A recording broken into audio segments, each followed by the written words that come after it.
Salam pemirsa, dalam serangkaian operasi militer yang dilancarkan dalam beberapa minggu terakhir, militer Amerika Serikat dan Israel menargetkan pejabat tinggi kelompok ekstremis dan pemimpin Hamas.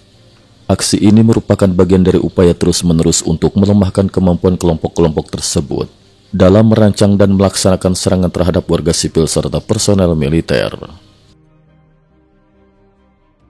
Operasi AS di Suriah Barat Laut. Menurut keterangan militer AS pada Minggu, 16 Februari 2025, sebuah serangan udara presisi di barat laut Suriah berhasil menewaskan seorang pejabat senior dari kelompok ekstremis yang dikenal dengan nama Huras al-Din.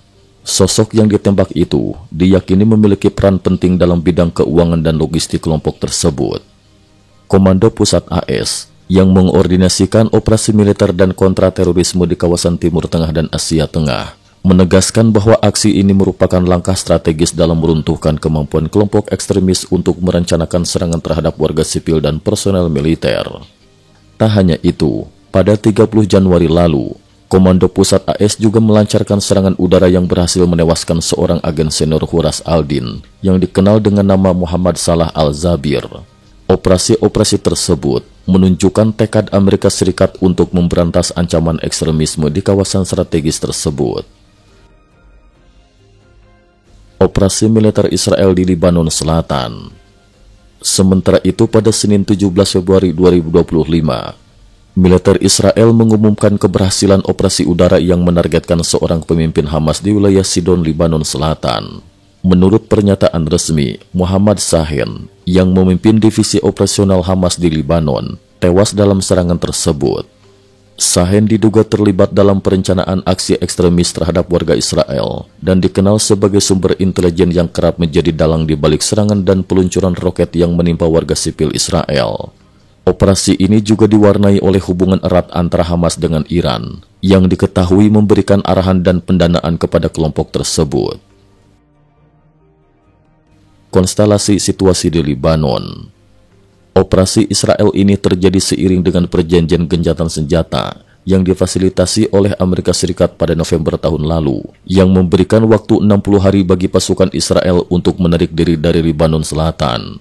Meski demikian, sejak awal Oktober, militer Israel telah melakukan serangan darat terhadap kelompok Hizbullah di wilayah tersebut. Batas waktu penarikan pasukan pun sempat diperpanjang hingga 18 Februari 2025.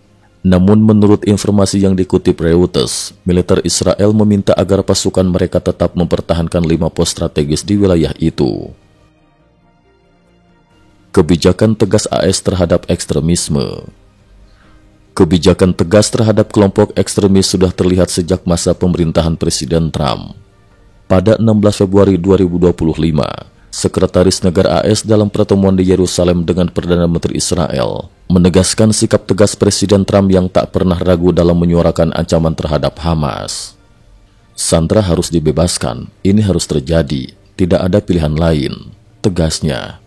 Menambahkan bahwa Hamas tidak bisa terus eksis sebagai kekuatan pemerintahan ataupun militer, melainkan harus diberantas dan dihancurkan. Langkah-langkah militer yang telah dilakukan oleh AS dan Israel menunjukkan komitmen kuat kedua negara untuk menekan dan menghancurkan kemampuan kelompok ekstremis serta melindungi warga sipil dari ancaman terorisme. Operasi-operasi ini dipandang sebagai bagian dari upaya berkelanjutan dalam menjaga stabilitas dan keamanan di kawasan Timur Tengah yang masih penuh gejolak. Cukup sekian dulu. Terima kasih atas perhatiannya. IT News juga memiliki channel di platform kancing.com. Mohon kunjungan dan bantu subscribe agar bisa mengikuti perkembangan dunia tanpa batas. Terima kasih. Link kancing ada di dalam description.